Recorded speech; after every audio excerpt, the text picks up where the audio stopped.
20 point piece plan जो है उसके जो ओरिजिन है उसके ऊपर हम डिस्कशन कर रहे थे कि अभी क्या ये कहाँ से निकल के आया एकदम से।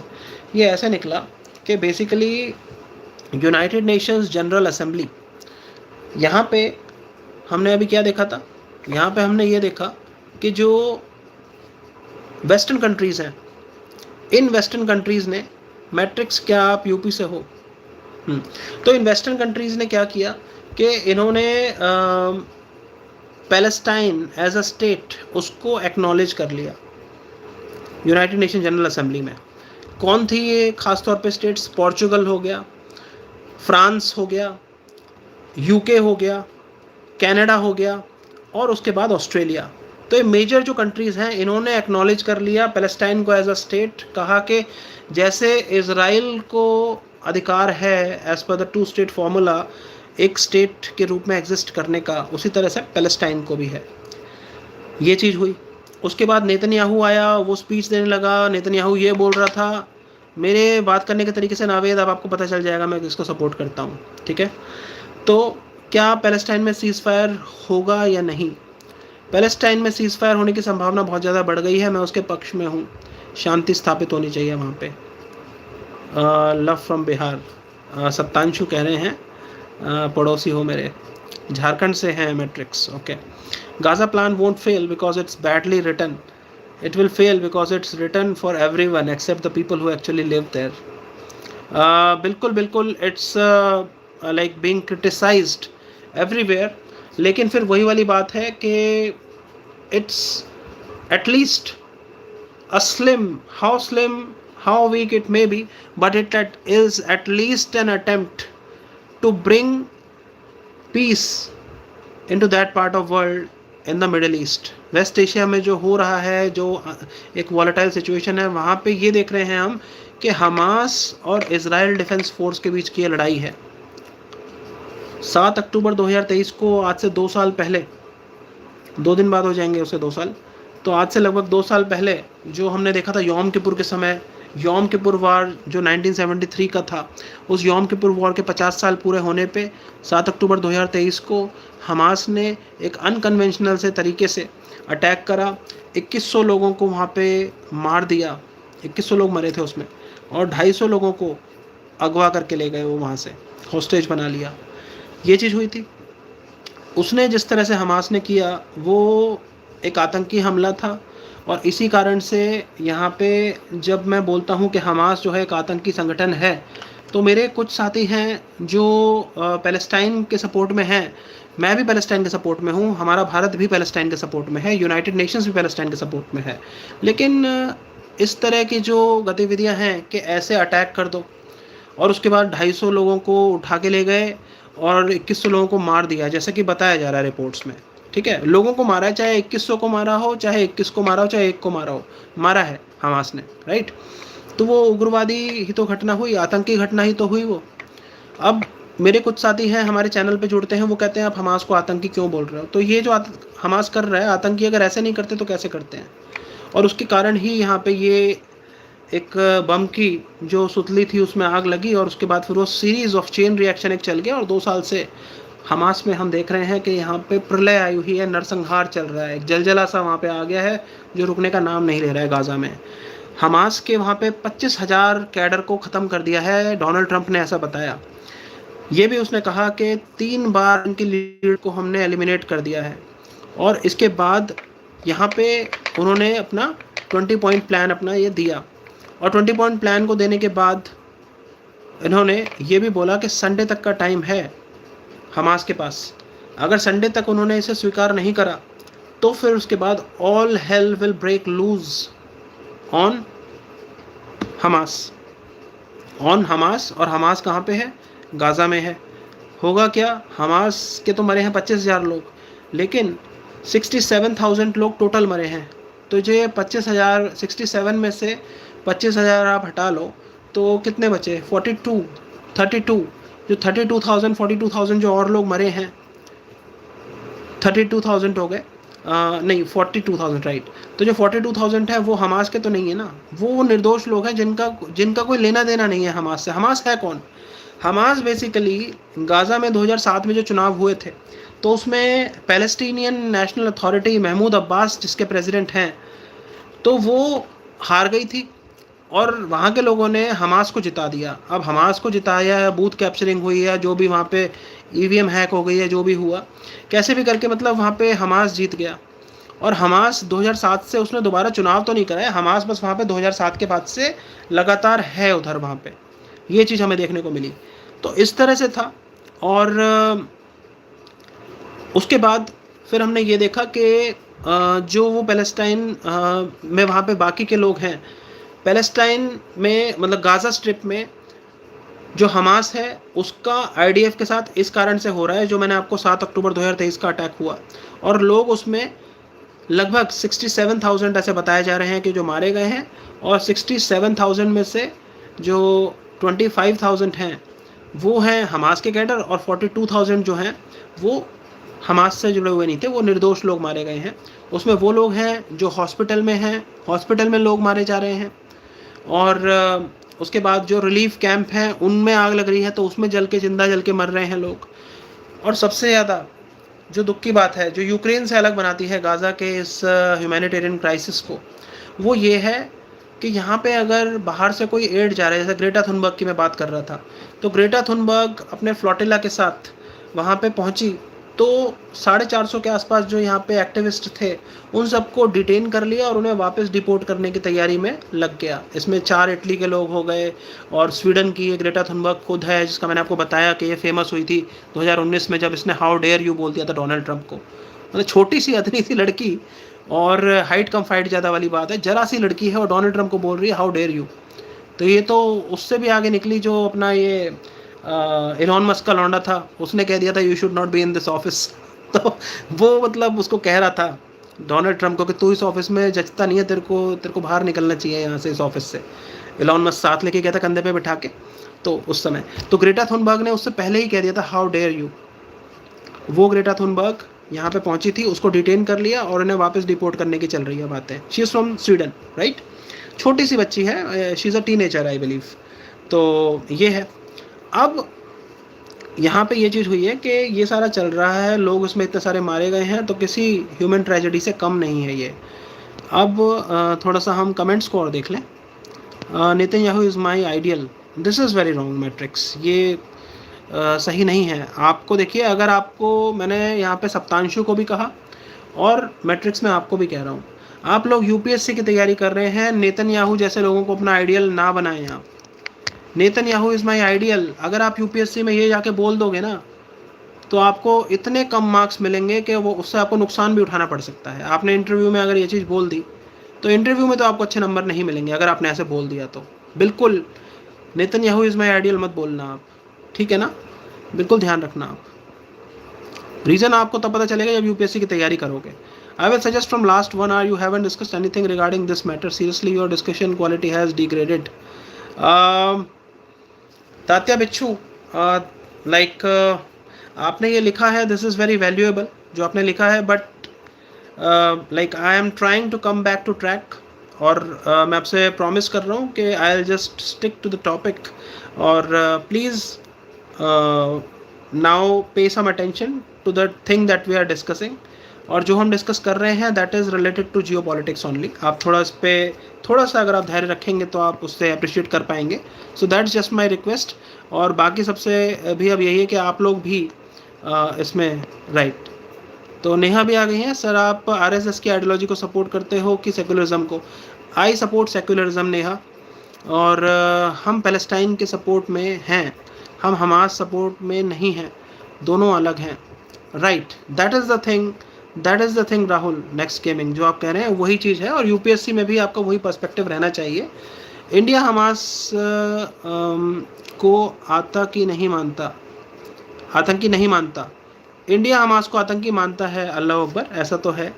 और जिसने वीडियो को लाइक नहीं किया है please hit the like button. मैं तो पैलेस्टाइन को भी सपोर्ट नहीं करता, तो मैट्रिक्स वो आपको समझना होगा क्यों नहीं करता। इंडिया तो सपोर्ट करता है पैलेस्टाइन को, right. Some people who are saying US will bash Hamas if 20-point resolution is not implemented are in delusion, as US will never ever anguish Saudis and Qataris directly. बिल्कुल आप ठीक कह रहे हैं तात्या बिच्छू, ये चीज़ है, क्योंकि यूएस का सिर्फ एक ही है objective, and that objective is कि भाई कैसे भी करके अपना उल्लू सीधा करना है उन्हें, अपना अभी फ़िलहाल जो वहाँ पे प्रेसिडेंट बना हुआ है, तो डोनाल्ड ट्रंप का मोटिव सिर्फ और सिर्फ है profit maximisation, like a capitalist, he is a businessman. तो उसको अपना प्रॉफिट मैक्सिमाइजेशन करनी है, और प्रॉफिट मैक्सिमाइजेशन के लिए उसको अपने हथियार बेचने हैं, और जो यूएस की पॉलिसी है कि जहाँ पे भी मिनरल रिसोर्सेज हैं, ऑयल्स हैं, उनको अपने कब्जे में लेना है, और जो उसके सामने नहीं झुकेगा उसको कैसे भी करके नेस्तनाबूद करना है। जिसने वीडियो को लाइक नहीं किया है आप में से, please hit the like button. Now looking good, stay on topic. All right, Ravikant ji, thank you. US will always be supportive to Israel. Remember, the only nation to veto every agenda against Israel is US. Rightly said. Netanyahu एक ख़राब इंसान है क्या? देखिए, Netanyahu क्या कर रहा है, वो अपने नेशनल इंटरेस्ट को परस्यू कर रहा है, तो उस पर्सपेक्टिव से हम उसे ख़राब नहीं कह सकते। लेकिन वही वाली चीज़ है कि अभी जो वो कर रहा है वो सही नहीं है, उसको अगर हम देखें तो वो ख़राब है, राइट। और राहुल सोने जा रहे हैं, तो ठीक है, good night Rahul, will meet again. और डॉक्टर स्ट्रेंज कह रहे हैं, why did the Soviet Union never harm India for its own interests in India. इसके ऊपर सिर्फ मैं इतना ही कहना चाहूँगा कि जो कोल्ड वॉर पॉलिटिक्स थी, कोल्ड वॉर पॉलिटिक्स में it suited the USSR to help India in its nation building, और वहाँ पे प्रो गेमर भी आए हैं। हेलो प्रो गेमर, और डॉक्टर स्ट्रेंज प्रो गेमर, आप अभी अभी हमसे जुड़े हैं, please hit the like button of the video. If you like the discussion you can just support us by hitting the like button, right. तो यहाँ पे यही चीज़ है कि टॉपिक पे ही हैं हम, लेकिन सिर्फ इनका एक क्वेश्चन है, सोवियत यूनियन ने कभी इंडिया को हार्म क्यों नहीं करा। तो उस समय की जो जियोपॉलिटिकल सेटिंग्स थी उसमें हम यही देख रहे थे कि नाटो को वहाँ पे इस्टेब्लिश कर दिया गया था, और नाटो का मेंबर जो है वो उसकी जो साउथ एशिया में एक्सटेंशन थी, सेंट्रल ट्रीटी ऑर्गेनाइजेशन और South East Asia Treaty Organization, उनका मेंबर पाकिस्तान बन गया था, Baghdad Pact, Central Treaty Organization. अब पाकिस्तान उनका मेंबर बन गया है, तो इंडिया तो उसका मेंबर नहीं बनेगा। इंडिया की जो एक इंडिपेंडेंट फॉरेन पॉलिसी है, नॉन अलाइनमेंट मूवमेंट का वो फाउंडिंग मेंबर था, तो उसका यही है कि वो किसी भी कंट्री का, किसी भी पॉलिटिकल मिलिट्री ब्लॉक का कैंप फॉलोअर नहीं बनेगा, राइट। तो ये सारी चीज़ें थी इंडिया की फॉरेन पॉलिसी के इंटेग्रल पार्ट। तो इसके कारण हमें ये देखने को मिला कि इंडिया ना तो कैपिटलिस्ट ब्लॉक में जाएगा ना कम्युनिस्ट ब्लॉक में जाएगा। लेकिन जो कैपिटलिस्ट ब्लॉक ने नाटो बनाया था यूएसए ने, जो उसने सियाटो और सेंटो बनाए थे, तो सियाटो और सेंटो का मेंबर पाकिस्तान बन गया। तो सीधी सी बात है, अब इंडिया जो है कम से कम उसका मेंबर तो बनेगा ही नहीं। अब पाकिस्तान इंडिया का है एनिमी नंबर 1, तो यूएसएसआर क्या करेगा यहाँ पे? पाकिस्तान को तो सपोर्ट नहीं करेगा क्योंकि वो यूएसए का एकदम कैंप फॉलोअर है। तो उसके बाद इंडिया को सपोर्ट करना it was very much logical for USSR. ये आपके क्वेश्चन का आंसर है। Now coming back again to our topic, 20 point जो प्लान है, इसे 20 पॉइंट प्लान भी कहा जा रहा है, इसे 21 पॉइंट प्लान भी कहा जा रहा है। स्विट्ज़रलैंड की जियोपॉलिटिक्स हमेशा न्यूट्रल क्यों रही है, इसके बारे में आप में से बाकी लोग जो हैं, तात्या बिच्छू, आई वुड रिक्वेस्ट यू, आप थोड़ा सा बताएं। मैं अपने टॉपिक पे ही रहूँगा। तात्या बिच्छू, आप थोड़ा सा ऐसे बताएं, इसके ऊपर आपको क्या लगता है, स्विट्ज़रलैंड की जो जियोपॉलिटिक्स है वो हमेशा न्यूट्रल क्यों रही है, इसको बताएं। स्विट्ज़रलैंड जो है ना, उसके ऊपर हमारे इसी चैनल पे आप देखेंगे इंटरनेशनल रिलेशंस करके जो आपको प्लेलिस्ट में मिल जाएगा, उसमें स्विट्ज़रलैंड के लिए मैंने लिखा है why Switzerland is a third world country. तो उससे आप देख लेंगे कि वो थर्ड वर्ल्ड कंट्री हम उसे इसीलिए कहते थे क्योंकि वो नॉन अलाइंड कंट्री थी, ना वो कैपिटलिस्ट ब्लॉक के साथ था कोल्ड वॉर में, और ना वो कम्युनिस्ट ब्लॉक के साथ था, तो वो अलाइन ही नहीं हुआ, तो इसलिए उसे थर्ड वर्ल्ड कंट्री कहा जाता है। और जो वो बंदा था जिसने ये टर्म निकाली थी थर्ड वर्ल्ड कंट्री, उनका नाम मेरे को भी याद नहीं आ रहा, लेकिन उनका नाम जो है उसी वीडियो में मैंने बताया भी है, तो आप वहाँ पे देख सकते हैं। बाकी थोड़ा सा तात्या बिच्छू हैं, वो इस बारे में और फर्दर करेंगे कि स्विट्ज़रलैंड की जो है न्यूट्रलिटी क्यों रहती है हमेशा। बेसिकली उसका ये है फोकस कि वो अपने रिसोर्सेज को वेस्ट ही नहीं करना चाहता और अपना पीसफुली रहना चाहता है, लेकिन एक हिस्ट्री का ये भी पार्ट है कि वो अलाइन ही नहीं हुआ किसी के साथ। न कैपिटलिस्ट ब्लॉक के साथ न कम्युनिस्ट ब्लॉक के साथ। हमने जहाँ पे देखा कि ईस्टर्न यूरोपियन कंट्रीज़ थी वो कम्युनिस्ट ब्लॉक के साथ कुछ हद तक जुड़ी, लेकिन स्कैंडिनेवियन कंट्रीज़ ये भी इनमें से भी कुछ थी जिन्होंने अलाइन नहीं किया वेस्ट के साथ, अनलाइक द वेस्टर्न यूरोप। इन्होंने अलाइन नहीं करा यूएसए की कैपिटलिस्ट ब्लॉक में, और कम्युनिस्ट ब्लॉक में जाने का तो मतलब ही नहीं बनता, तो ये न्यूट्रल रहे थे। तो एक इस तरीके का है। अल्लाह अकबर है, इन्होंने अपना मैसेज रिट्रैक्ट कर लिया है 76, पता नहीं क्यों, लेकिन लेट्स सी। तात्या बिच्छू can Norway will be in biggest problem if Trump doesn't get Nobel. Moreover, two key players, Sweden and Norway, both are active members of NATO, and Europe just can't afford to lose USA in NATO. बिल्कुल बिल्कुल rightly said Tatya बिच्छू, this is excellent. जो आपने बात बोली है वो तो है ही। और इन्फ्लुएंस का मैंने आपको कहा कि उसके बाएं हाथ का खेल है। It is just a calculation of justifying the things, justifying the move. Is Israel remotely controlled by USA? Yes, if you remember the Operation Sindoor, Israel will always be our ally. वो चीज़ तो है, Wolf Stucks into 3, right? Soviet union हमारा पड़ोसी नहीं था थे जिसके कारण कोई लैंड डिस्प्यूट नहीं था, और हिस्ट्री में भी ऐसा कोई भेदभाव नहीं था। 1979 में यूएसए के पाकिस्तान का सपोर्ट किया जैसे सोवियत इंडिया के क्लोज आया। I served US authorities till 2015. US is not like what you're talking. USA will always support Israel as your country. Most Israel is valuable ally of USA as well as India. Volstux, where are you located? आप कहाँ से हैं and what do you do? आप US authorities को सर्व कर रहे थे, and if you spend some more time on our session तो आपको समझ आएगा कि मैं क्या बात कर रहा हूँ। हो सकता है आप थोड़ा सा लेट आए हैं तो आपको कंटेक्स्ट पूरा पता नहीं चल रहा है, ये चीज़ है। Swiss resolved to neutralism courtesy to their geography. It never had anything to offer, and moreover it was never easy to capture Swiss land because being one of the most remote country. तो तात्या बिच्छू जो कह रहे हैं, this is in short the reason behind the policy professed by Switzerland. तो इसको आप seriously consider करेंगे तो that would justify its stance. Pro gamer कहना Soviet has higher interest in India, whereas Indian interests do not get harmed due to Soviet. Right. तो अब ये जो 20 पॉइंट पीस प्लान है इस पे हम वापस आते हैं। 20 पॉइंट पीस प्लान जो है इसकी इसको डोनाल्ड ट्रंप एकदम से लेके आ गया, और लेके आने के बाद इसने क्या किया कि फेंक के मारा हमास की तरफ, और हमास को फिर ये भी बोल दिया कि भैया संडे तक कोई फैसला कर लो इस पे, और नहीं तो all hell will break loose, all hell will break out, and you will solely be responsible for the cost and consequences that will ensue. Right, Sunday के बाद फिर मैं जिम्मेदार नहीं हूँ, जो होगा तुम ही जिम्मेदार होगे उसके लिए, ऐसा डोनाल्ड ट्रंप ने बोल दिया।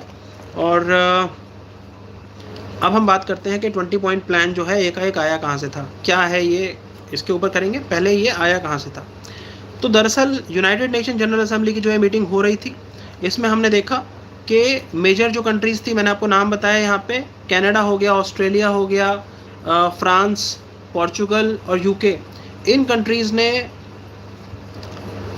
पैलेस्टाइन को एज अ स्टेट रिकॉग्नाइज कर दिया। अब यहाँ पे डोनाल्ड ट्रंप को हो गई चिंता कि भैया मैं अभी तक क्या कर रहा हूँ, ये बंदा जो है ये ही blows hot and cold at the same time, ये स्थिर नहीं रहता, फिकल माइंडेड है बहुत ज़्यादा, ये सारी चीज़ें हैं।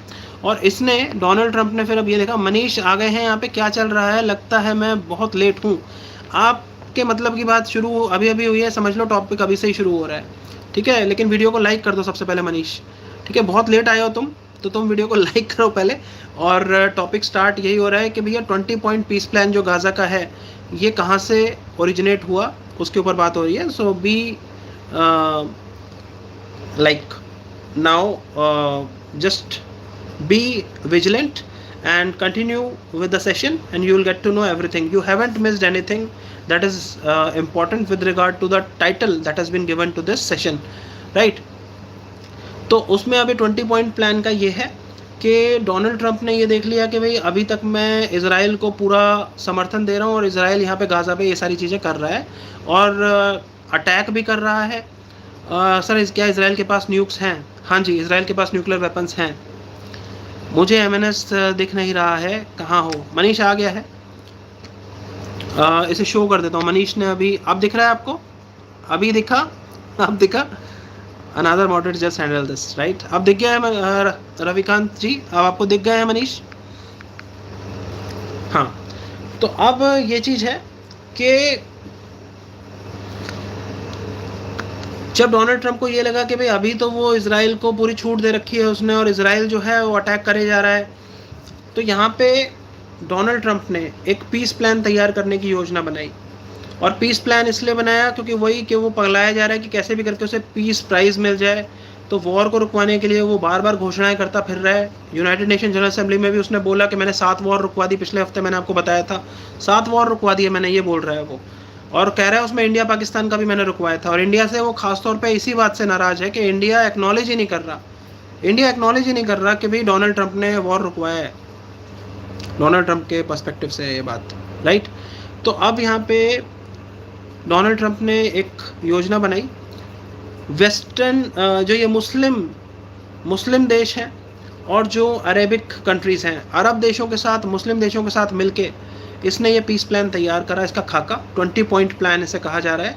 20 पॉइंट प्लान भी कह रहे हैं, 21 पॉइंट प्लान भी कह रहे हैं। और इसमें जो मुख्य रूप से देश थे उनका नाम मैं आपको बता देता हूँ। तो इसमें थे, एक तो ये हो गया इजिप्ट, जो कि हम अरब इसराइल वॉर की जो हम हिस्ट्री देखते हैं, जो 1948 में जब सर प्लीज़ से how I get H1B visa, $1,00,000 आपको फ़ीस देनी होगी, उसके बाद आपको वीज़ा मिल जाएगा H1B का। कंपनी जो है जो आपको हायर करेगी USA के लिए, तो वो देगी आपको, वो उसे अगर वो रेडी है इस चीज़ के लिए तो आपको हो जाएगा, H1B वीज़ा मिल जाएगा। लेकिन उसके लिए कंपनी क्यों राज़ी होगी आपके लिए H1B वीज़ा के लिए पे करने के लिए? वो तभी राज़ी होगी जब आपके अंदर काबिलियत होगी। तो अपने अंदर काबिलियत पैदा करो, अपने आप को इतना योग्य बना लो कि आपके लिए $1,00,000 की फ़ीस देने के लिए जो वहाँ की कंट्री है वो राज़ी हो जाए। बाकी एक चीज़ है, अगर USA में नहीं मिल रहा है तो कनाडा जो है वो भी अब इंडिया से मौके का फ़ायदा उठा के कनाडा इंडिया के साथ अंडरस्टैंडिंग बनाना चाहता है कि अभी तक जो H1B वीज़ा के थ्रू अमेरिका में बैठे हैं वो 70% इंडियंस हैं, लेकिन 73% भी कह रहे हैं कुछ अकाउंट्स। लेकिन कनाडा जो है वहाँ पे भी इक्वली हमें उस तरह की अपॉर्चुनिटीज़ हमारे पास हैं, और कनाडा इंडिया के साथ संबंधों को सुधारने के लिए बहुत ज़्यादा अपना इंटरेस्ट दिखा रहा है, रुझान दिखा रहा है। तो आप कनाडा में तलाश सकते हैं वहाँ पे संभावनाएं। दूसरी वेस्टर्न यूरोपियन कंट्रीज़ है, वहाँ भी देख सकते हैं, ऑस्ट्रेलिया है, न्यूजीलैंड है, वहाँ भी देख सकते हैं। नॉट नेसेसरी कि आप सिर्फ USA को ही कंसिडर करें, कनाडा में भी अब चांसेस बन रहे हैं। तो you can just think about that, but focus on building your capabilities and your skills, right. Just sharpen them. $100,000 ready करवाओ भाई पहले। नहीं, मैंने ऑप्शन ऑल्टरनेटिव बता दिया कि कनाडा भी जा सकते हैं USA की जगह, राइट। खैर, मनीष 80 लाख रुपए मांग रहे हैं, तो मैंने ऑप्शन, अगर कनाडा को इंडिया के साथ रिलेशनशिप अच्छा करना है तो उसे खालिस्तानियों को पॉलिटिक्स में जगह नहीं देनी चाहिए। अब वहाँ पे मार्क कारने हैं वो थोड़ा सा सही कर रहे हैं। सऊदी पाकिस्तान की डील पर बोलो भाई, सऊदी पाकिस्तान की डील पे हमने पिछले हफ्ते बोला था, अल्लाह अकबर। तो आप हमारे लाइव सेशन में देखें या फिर इंडिया पाकिस्तान रिलेशंस में देखें, तो उसमें आपको हमारे इसी चैनल में जो प्लेलिस्ट है वहाँ पे आप सर्च करेंगे, आपको मिल जाएगा। जिसने वीडियो को लाइक नहीं किया है please hit the like button. तो खैर, अब जो ये देश है मैं इनके नाम आपको बता रहा हूँ। डोनाल्ड ट्रंप ने अपनी योजना बनाई कि 20 पॉइंट पीस प्लान एक तैयार करते हैं, और इसमें इजिप्ट है, जो कि मैंने आपको बताया कि अरब इसराइल कन्फ्लिक्ट्स जो थे 1948 से शुरू हुए थे, 1967 में रहा, 1973 में रहा। तो इस तरह से जो अरब इसराइल कन्फ्लिक्ट थे, 1955 का सुएज़ कैनाल क्राइसिस था वो भी इसमें था। तो इन सब इस सब में इजिप्ट भी था, राइट। उस वक्त वो अरब वर्ल्ड का अनडिस्प्यूटेड लीडर था, चैम्पियन था। बाद में फिर जो है इजिप्ट, उसने एक तरह से इसराइल को एक्नॉलेज भी कर लिया था एज अ स्टेट, उसने रिकॉग्नाइज़ कर लिया था, जैसे पैलेस्टाइन को अब रिकॉग्नाइज़ करा जा रहा है वेस्टर्न कंट्रीज़ के द्वारा। तो वैसे ही इजिप्ट ने भी बाद में एक्सेप्ट कर लिया था। तो इजिप्ट को फिर हटा दिया गया था उस गद्दी पे से, जो कि उसे लीडरशिप मिली हुई थी, एक अपने आप को वो लीडर मानता था और लीड भी करता था अरब वर्ल्ड को, राइट। तो वो इजिप्ट, और इजिप्ट के साथ साथ अब हमने कतर देखा था, जो अभी इसराइल ने कतर के ऊपर हमला किया था हमास के हेडक्वार्टर में, राइट। तो वो कतर था। फिर सऊदी अरेबिया, जो कि आज के समय में अपने आप को इस्लामिक वर्ल्ड का लीडर बोलता है, और पूरा इस्लामिक वर्ल्ड नहीं तो कम से कम सुन्नियों का लीडर तो कहता है। फिर टर्की जो है वो अपने आप को वो भी कहता है कि इस्लामिक वर्ल्ड का लीडर है, बल्कि वो ये बोलता है रसेप तैयब एर्डोगन कि वर्ल्ड में सिर्फ 2 ही हैं ग्लोबल लीडर्स, मतलब सुपर हीरो वर्ल्ड में 2 ही हैं सिर्फ। कौन है वो ग्लोबल लीडर्स? एक तो कहता है कि व्लादिमीर पुतिन है, और दूसरा वो बता रहा है कि मैं हूँ, अपने आप को कह रहा है कि मैं हूँ ग्लोबल लीडर। क्यों हैं ये 2 लोग ग्लोबल लीडर? तो उसका रीज़न वो ये बताता है कि व्लादिमीर पुतिन जो है वो 2000 से लेकर लगातार सत्ता के शिखर पे बैठे हैं 25 साल से, और मेरा भी यही है कि मैं ही हूँ, अब तो सब कुछ मैं ही हूँ, और हर जगह मैं ही हूँ, मैं हूँ, इस तरह से करके। तो ऐसे वो पगलाया हुआ सा फिर रहा है रसेप तैयब एर्डोगन। तो ये सारे कंट्रीज़ हो गई, फिर जॉर्डन हो गया, और एक पाकिस्तान हो गया। पाकिस्तान के बारे में हम देख रहे थे कि शहबाज शरीफ, आसिम मुनीर, दोनों जो हैं ये रंगा बिल्ला, ये यूएस से के पीछे पीछे दौड़ रहे हैं और चापलूसी करते फिर रहे हैं उसकी, और हाथ में पॉलिश और ब्रश ले रखा है, जैसे ही मौका मिले एकदम से पॉलिश कर दिया, चमका दिया डोनाल्ड ट्रंप के जूतों को। तो इस तरह का शहबाज शरीफ का चल रहा है, और आसिम मुनीर भी पीछे नहीं है। ठीक है, तो ये सब है। इन सब कंट्रीज़ के साथ मिलकर इन्होंने 20 पॉइंट प्लान अपना एक तैयार करा, और इसमें मीडिएटर जो ख़ास तौर पे रहे वो कतार और इजिप्ट रहे। इन्होंने ये जो प्लान था तैयार करा। उसके बाद जो आपने देखा होगा कि अभी नेतन्याहू वाइट हाउस गया था, ओवल ऑफिस, तो नेतन्याहू वहाँ पहुँचा, तो डोनाल्ड ट्रंप ने जैसे वहाँ पे जिसको भी बुलाया उसका अपमान भी करा, उसको अपमान नीचा दिखाने की कोशिश भी करी। तो जैसे हमें पता है कि ज़ेलेंस्की के साथ उसने किया था जब ज़ेलेंस्की आया था, हालांकि ज़ेलेंस्की ने उसे मुँह तोड़ जवाब दिया था। साउथ अफ्रीका का जो है, साउथ अफ्रीका वाले बंदे को भी मुँह तोड़ जवाब दिया था, मतलब उसने जवाब दिया था, जो आपको पता है बंदे का नाम क्या है, सिरिल रामाफोसा। उसको सिरिल रामाफोसा को कहा था, एक मिनट सर, हमारे लीडर्स या सिग्निफिकेंट लोग पाकिस्तान से क्यों कंपेयर करते, दूसरी साइड बोलते हैं पाक बहुत वीक है, फिर चाइना रशिया से क्यों कंपेयर नहीं करते? पाकिस्तान से कोई कंपैरिजन नहीं है, पाकिस्तान है ही नहीं हमारे सामने। हमारी जो इकोनॉमी है उनसे 10 गुना ज़्यादा है हमारी इकोनॉमी, तो पाकिस्तान स्टैंड ही नहीं करता हमारे आगे। ठीक है, ये चीज़ है अभिलेख, राइट। तो मैट्रिक्स कह रहे हैं क्योंकि अगर चाइना से कंपेयर करेंगे तो वहाँ हम पीछे पड़ जाएंगे ना, तो वहाँ डेवलपमेंट करना पड़ेगा ना, तो फिर हमारा टैक्स कैसे खाएंगे? तो मैट्रिक्स यहाँ पे हैं, ये भी अपना लेके आए हैं व्यू पॉइंट। खैर, आप में से जिसने वीडियो को लाइक नहीं किया please hit the like button, right. तो अब यहाँ पे नेतन्याहू को बुलाया गया, नेतन्याहू को अपमानित करने की कोशिश करी डोनाल्ड ट्रंप ने। जैसे सिरिल रामाफोसा को भी कह रहा था कि भैया तुम्हारे साउथ अफ्रीका में ना, कहता है आएगा मैं उसका इलाज करता हूँ, डोनाल्ड ट्रंप ने ऐसे बोला था। साउथ अफ्रीका का जब प्रेसिडेंट पहुंचा वहाँ पे, तो उसको बोलता है कि तुम्हारे वहाँ पे ना अंग्रेज लोगों के साथ जेनोसाइड हो रहा है, उनको मार रहे हैं काले लोग, निग्रो। तो उसने कहा कि भैया ऐसे क्यों बोल रहे हो? तो कह रहे हैं कि मेरे पास सबूत है, मैं वीडियो क्लिप दिखाऊँ, अभी चलाते हैं, अभी चलाओ इसके सामने। तो वीडियो क्लिप चलवा दी। अब वीडियो क्लिप चली तो सिरिल रामाफोसा ऐसे देख रहा, आप चेक करना, वो आपको मिल जाएंगे शॉर्ट्स वगैरह उसके। तो उसने कहा कि mister president, can you specifically tell me where these videos belong to, कहाँ के हैं ये वीडियोज़? तो डोनाल्ड ट्रंप ने को ऐसे बोला सिरिल रामाफोसा ने। बाद में इसका फैक्ट चेक जब हुआ तब डोनाल्ड ट्रंप के साथ मोए मोए हो गया, और वो हुआ ये ऐसे कि वो जो क्लिप थी जिसमें अंग्रेज़ लोगों को काले लोग मार रहे थे, निग्रो गोरों को निग्रो मार रहे थे, वो साउथ अफ्रीका की नहीं थी। उसका फैक्ट चेक करके पता करा गया तो वो किसी या तो सूडान की थी या फिर कॉन्गो की थी, ऐसे किसी मतलब दूसरी किसी जगह की वो थी, और उसे डोनाल्ड ट्रंप ने ये बोल दिया कि भैया ये साउथ अफ्रीका की है, साउथ अफ्रीका में ऐसे नरसंहार हो रहा है। तो ऐसे हुआ, तो ऐसे उसने इस बार नेतन्याहू को बुलाया और उसको भी अपमानित करने की कोशिश करी, और अपमानित करा भी। नेतन्याहू ने जैसे कतार के ऊपर मिसाइल छोड़ी थी, अब कतार जो है वो यूएसए का बहुत बड़ा एलाई है, मतलब गल्फ़ कोऑपरेशन कंट्रीज़ काउंसिल्स, जो गल्फ़ कोऑपरेशन काउंसिल की जो 6 कंट्रीज़ हैं in that order from north to south, Kuwait, Saudi Arabia, Bahrain, Qatar, Oman, UAE, ये जो है यूएई के बाद ओमान है। तो ये जो 6 कंट्रीज़ हैं इसमें Qatar it houses the headquarter of the central command of its military bases. जो मिलिट्री बेसिस का सेंट्रल कमांड है उसका Al Udeid airbase is located in Qatar. उसके ऊपर इसराइल ने हमला कर दिया था।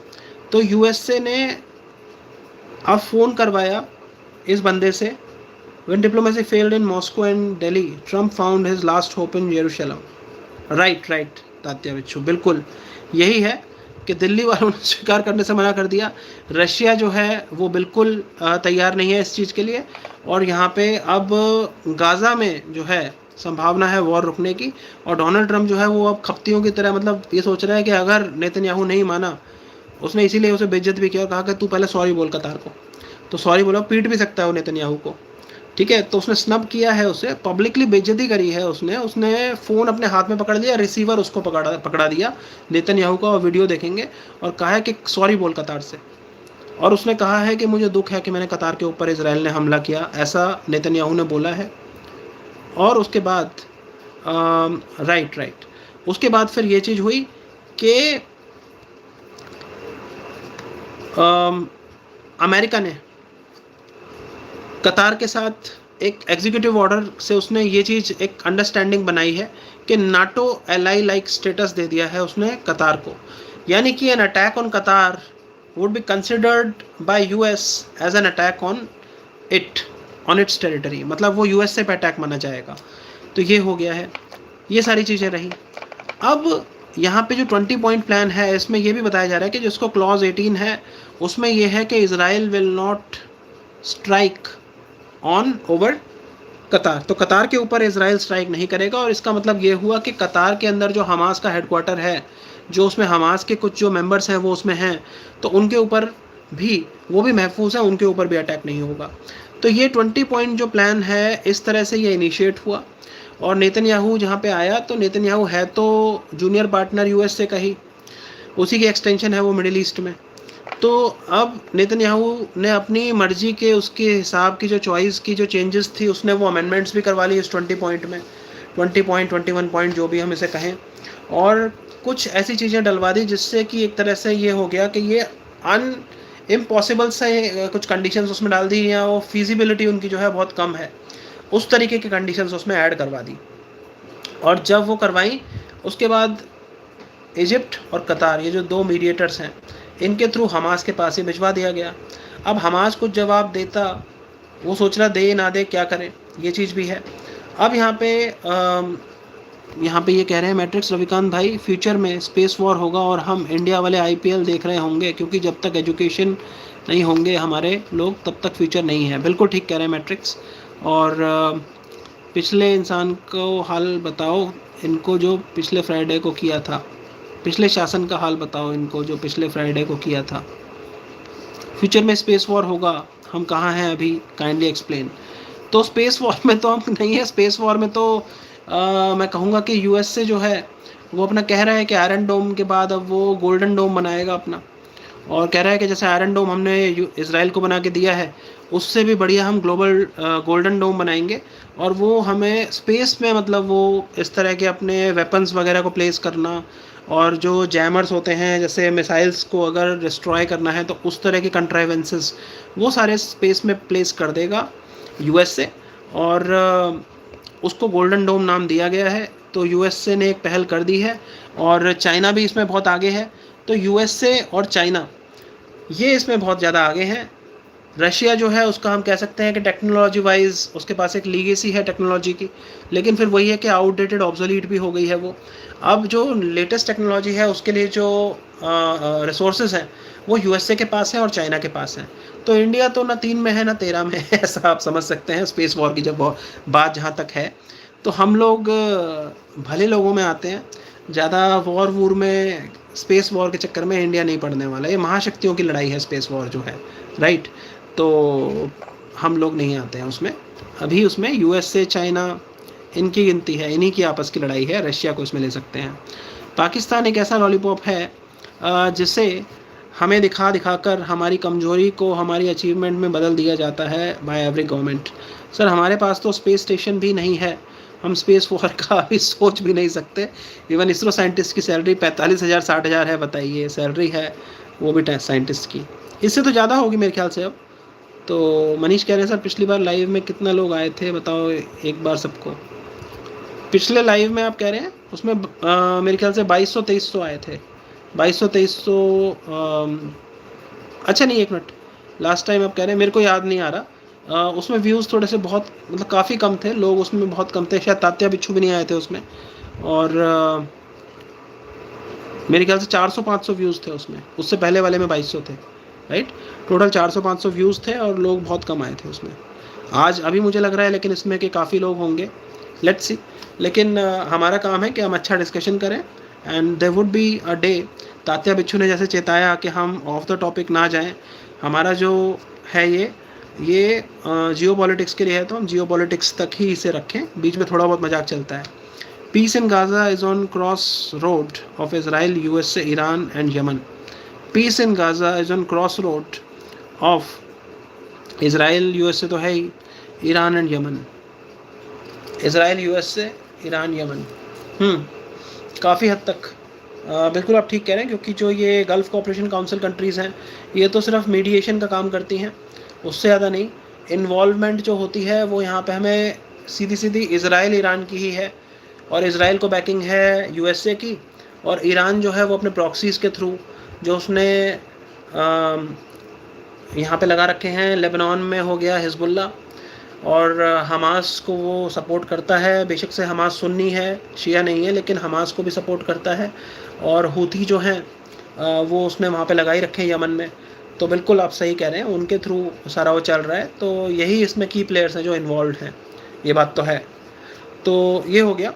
और रविकांत जी कह रहे हैं एमएनएस आज ये सेकंड सेशन है, पहला सेशन स्टक हो गया था तो फिर से स्टार्ट किया गया है, इसीलिए मनीष जो है आपने कुछ मिस नहीं किया है, एंड लाइक आप सही समय पे आ गए एक तरह से, ये हम मान सकते हैं, राइट।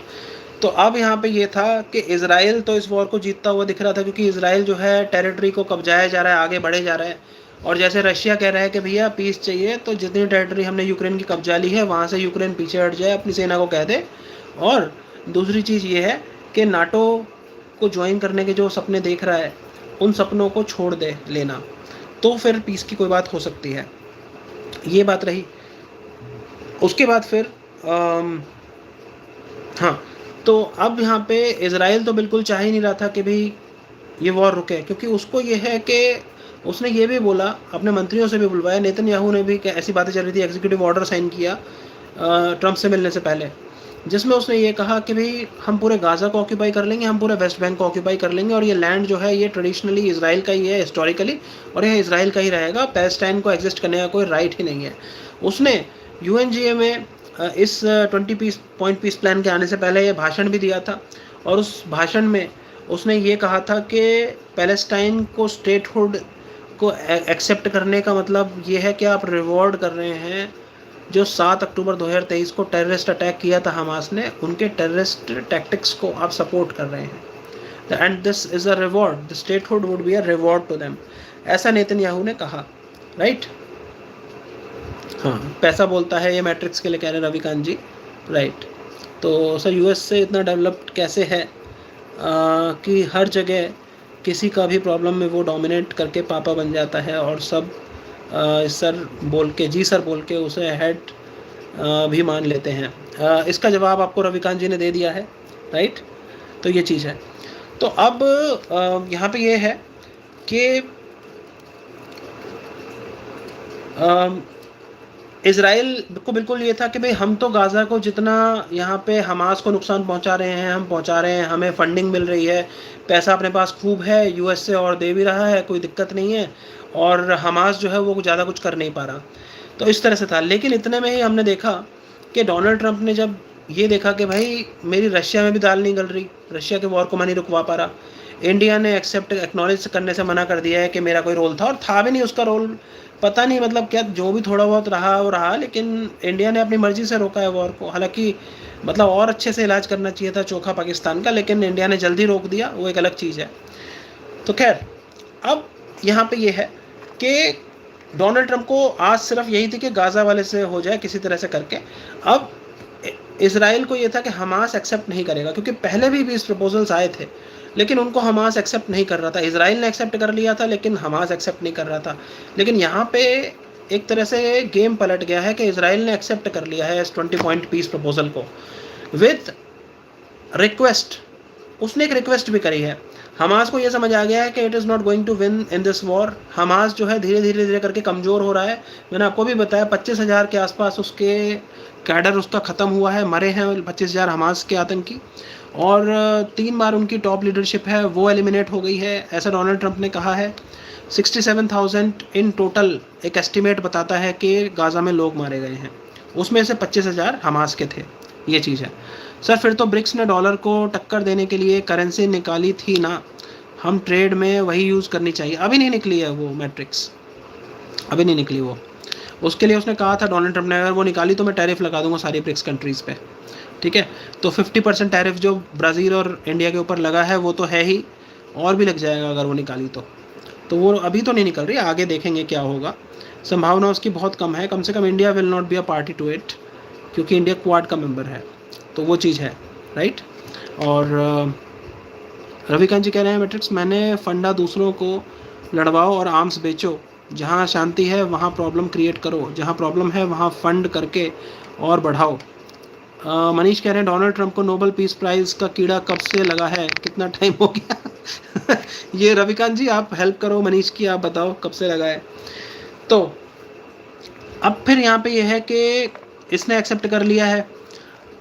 अब ये जो 20 पॉइंट पीस प्लान है, हम इसके प्रोविजंस पे आते हैं कि अब डोनाल्ड ट्रंप ने धमकी दी, हमास ने ये कह दिया कि हम इसे एक्सेप्ट करते हैं। उन्होंने एक लेटर भी लिख के भेजा डोनाल्ड ट्रंप को, और उसमें उन्होंने ये कहा कि we welcome the efforts by mister Donald J Trump, जो उन्होंने पीस के फेवर में, पीस के लिए जो उन्होंने ये स्टेप उठाया है, और यहाँ पे जो शांति है वो स्थापित हो सके गाज़ा में, उसके लिए जो उन्होंने कदम उठाया है।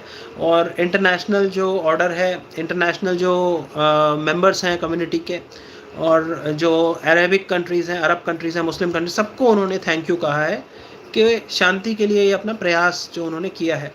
तो बेसिकली हमास ने इसे एक्सेप्ट कर लिया है। एक तरह से हमास ने हार मान ली है यहाँ पे, अगर सीधे तौर पे कहा जाए तो, क्योंकि उन्हें समझ आ गया वो इजराइल से नहीं जीत सकते, हार ही रहे हैं, खुद भी मर रहे हैं और वहाँ के लोग, निर्दोष लोगों को भी मरवा रहे हैं। तो वो चीज़ हो गई। अब लेकिन उसने एक चीज़ कही है, रिक्वेस्ट करी है कि हम नेगोशिएट करना चाहते हैं कुछ पॉइंट्स पे। तो साथियों जो ये पॉइंट्स हैं, मैं ये पॉइंट्स आपको और बता देता हूँ, और उसके बाद हमारा जो सेशन है वो कंक्लूजन की तरफ पहुँचेगा। इसमें आप लोग अगर कुछ ऐड करना चाहते हैं तो आप रख सकते हैं। कंक्लूजन यहाँ पे पहले पॉइंट्स हम देखते हैं, 20 पॉइंट्स के जो मेन जो बातें हैं, हमने पिछले सेशन जो इससे पहले स्टक हो गया था वहाँ भी करा था, लेकिन अभी रिपीट कर देते हैं। तो पहला पॉइंट तो यही है कि सबसे पहले जो दोनों साइड से अटैक्स हो रहे हैं, अभी हमने देखा है परसों ही जब वो यौम किपुर जो होलीएस्ट डे होता है जूइश कैलेंडर में, तो उस दिन वो सारे लोग फास्ट रखते हैं और अपना इबादत, भगवान की पूजा करते हैं, वो सब है।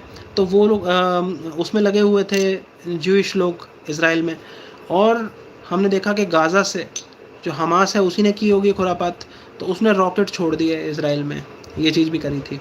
तो इज़राइल है, उसने भी मीनवाइल हमने देखा है कि वो भी अभी मान नहीं रहा है। उसने अभी फिर ट्रंप के मना करने के बाद भी, ट्रंप ने अब कह दिया है कि कतार पे तो हमला करेगा ही नहीं नेतन्याहू, और तू अब गाज़ा पे भी हमला नहीं करेगा, क्योंकि हमास ने बोल दिया है कि हमें स्वीकार है पीस प्लान। लेकिन उसके बाद भी ऐसी खबरें आ रही हैं कि इज़राइल ने फिर से अटैक किया है गाज़ा के ऊपर, राइट। तो जो 20 पॉइंट हैं इस पीस प्लान में, वो 20 अलग अलग बातें हैं। उसमें से जो मुख्य बातें हैं लॉजिकल हैं, आपसे मैं कहानी के रूप में बताऊंगा, आपको याद भी हो जाएंगी, सिंपल है, मैं भी उसी तरीके से आपको बता रहा हूँ बिना देखे।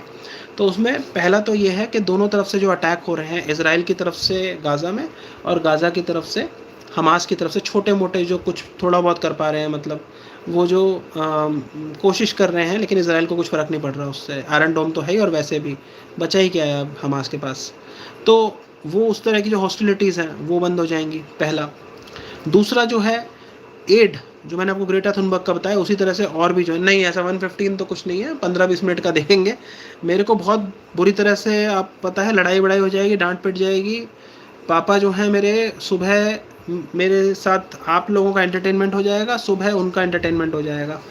वो मेरे साथ जो करेंगे फिर सुबह, कि अगर मैंने इतनी रात लगाई आप लोगों के साथ, तो थोड़ा आपको सोचना चाहिए। इंडिया ज़रूर बनेगा। इंडिया क्या बनेगा, किस बारे में बात हो रही है? मैट्रिक्स @ रविकांत हम, लेकिन शायद इंडिया उसका हिस्सा नहीं बनेगा ना क्या? if any country want democracy, this is so easy, just find oil. You know what I am telling. BRICS अपनी करेंसी 2029 में लॉन्च कर सकता है in my point of view. Just imagine 40% people globally deny to take dollar suddenly. हाँ, तो उसकी अगर मांग गिर जाएगी तो वैल्यू भी गिर जाएगी, ऐसे ही होता है. तो डॉलर की वैल्यू गिर जाएगी, वो है. लेकिन इसमें आप ये देखिए फ़ायदा किसका होगा. अभी यहाँ पे पंकज भी कह रहे थे कि हम बात करें रशिया इंडिया चाइना के ऊपर, तो उसमें भी हमने अपने पिछले 2 हफ्ते पहले जो हमारा डिस्कशन हुआ था उसमें यही तो बात थी कि यार अगर ब्रिक्स करेंसी भी आती है, अगर एससीओ भी आगे बढ़ता है, इसमें फ़ायदा किसका है? रशिया का है. इसमें कौन है विनर? क्लियर विनर कौन है? इसमें यूएस का नुकसान है और क्लियर विनर चाइना है. India is not in the competition my friend. ये जो लड़ाई है ये G2 की है. टॉप 2 में यूएसए और चाइना है जो ग्लोबली टॉप इकोनॉमीज़ हैं. इंडिया की आप अगर आर्मी मिलिट्री के हिसाब से देखें तो 3 गुना ज़्यादा उनकी मिलिट्री माइट है इंडिया से, और अगर इकोनॉमी वाइज देखें तो 5 गुना ऐसा बताया जाता है, रफली हम कहें तो इतना ज़्यादा है. मतलब हम 10 गुना ज़्यादा हैं पाकिस्तान से अगर हम जीडीपी की बात करें, लेकिन हमारी जीडीपी से 5 गुना ज़्यादा है चाइना की, रफली जो मैंने एस्टिमेट्स देखे. I am not sure, you have to verify this, लेकिन इस तरह से बहुत पीछे हैं हम चाइना से, राइट. स्टैट्स वगैरह मैं पढ़ के नहीं आता, राइट. तो ये तो अब यहाँ पे कुछ क्वेश्चंस में. मनीष भाई, इंडिया में यूएसए से भी ज़्यादा बड़ा डेमोक्रेसी है. हाँ मनीष, आप जो कह रहे हैं मैं समझ रहा हूँ उसको, जो आप कह रहे हैं कि भाई in any country, if any country want democracy, this is so easy, just find oil. उसके बाद वहाँ पे लड़ाई हो जाएगी और उसके बाद वहाँ पे डेमोक्रेसी आ जाएगी, राइट. तो खैर, पहला हॉस्टिलिटीज़ दोनों साइड से रुक जाएंगी. दूसरा, एड जो है, एड को अलाउ कर दिया जाएगा. जैसे हमें पता है कि यूक्रेन में तो सिर्फ इतना हो रहा है कि वहाँ पे अटैक से लोग मर रहे हैं, लेकिन गाज़ा में क्या है, लोग वहाँ पे अकाल से भी मर रहे हैं, क्योंकि वहाँ पे जो एड है, जो मेडिकल एड है, जो वहाँ पे राहत सामग्री रसद है, उसको ब्लॉक किया जा रहा है, उसे आने ही नहीं दिया जा रहा है. तो उसको अलाउ कर दिया जाएगा, एड को आने दिया जाएगा, लोगों को आने दिया जाएगा. जो लोग वहाँ से चले गए हैं अब, क्योंकि यहाँ पे अटैक होने बंद हो जाएंगे. तीसरी जो कंडीशन है जो कि कंट्रोवर्शियल है, वो ये है कि जो हमास के मेंबर्स हैं वो डिसआर्म हो जाएंगे, वो डिसआर्मामेंट के लिए रेडी हो जाएंगे, मतलब अपने हथियार पूरी तरह से छोड़ देंगे. ये उसकी तरह हो गया जैसे इंडिया में नक्सली जो हैं उनसे कहा जाता है कि आप अपने हथियार छोड़ दो और समर्पण कर दो. तो यहाँ पे यही है कि हथियार छोड़ देंगे, समर्पण कर देंगे. समर्पण किस बात का करेंगे? समर्पण इस बात का नहीं करेंगे कि वो कि जेल में चले जाएंगे. मतलब वो ये कहेंगे कि भी हम अब दोबारा कभी अटैक नहीं करेंगे इसराइल के ऊपर, हमेशा के लिए, वंस एंड फॉर ऑल, उसको हमेशा के लिए समाप्त कर देंगे. ये है. तो उसके बाद क्या है कि उन्हें एमनेस्टी भी मिल जाएगी, हमास के उस कार्डर को जो ये कहेगा कि who agrees to peaceful coexistence. तो उसके बाद एमनेस्टी मिल जाएगी. और उसके बाद ये जो हमास का कार्डर है, ये इसके पास ये भी लिबर्टी रहेगी कि अगर ये रहना चाहे यहाँ पे तो रह सकता है, जाना चाहे तो ये जा सकता है उन रिसीविंग कंट्रीज़ में. हमास ही नहीं, हमास के अलावा जो बाकी जो गाज़ा में रहने वाले लोग हैं, अगर वो जाना चाहते हैं तो वो भी जा सकते हैं. जो लोग गाज़ा को छोड़ के अभी तक चले गए हैं, अगर उन्हें आना है तो वो वापस भी आ सकते हैं. ये चीज़ हो जाएगी. तो ये सारी चीज़ें हैं कि अटैक बंद हो जाएंगे, एड आना शुरू हो जाएगा, हमास जो है वो डिसआर्म होगा, और उसके बाद फिर उसे एमनेस्टी भी मिल जाएगी. फिर वो अगर जाना चाहे बाहर जा सकता है, जिसको जो गए हैं उन्हें वापस आना है वो आ सकता है. अब फिर यहाँ पे ये है कि गाज़ा का जो हिस्सा इज़राइल ने कब्जा लिया है, तो उस हिस्से को गाज़ा के उस हिस्से को इज़राइल वापस कर देगा.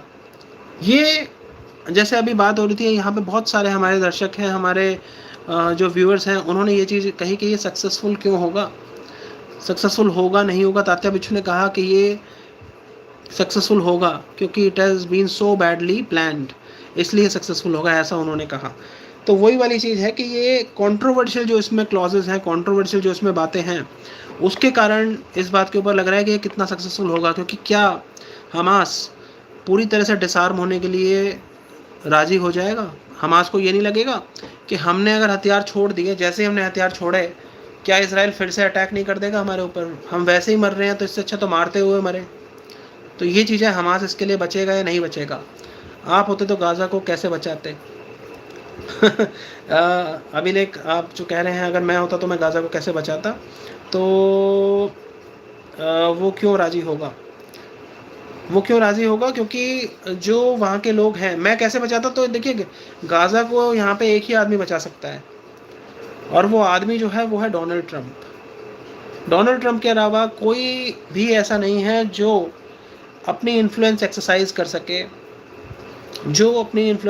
कर सके। तो अगर मैं डोनाल्ड ट्रंप की जगह होता, अगर मैं यूएसए का राष्ट्रपति होता, तो मैं गाज़ा को बचा पाता, वरना गाज़ा को आज के समय में कोई भी नहीं बचा सकता। योर टेक तात्या बिच्छू, रविकांत, आप लोग बताइए कि आपको क्या लगता है।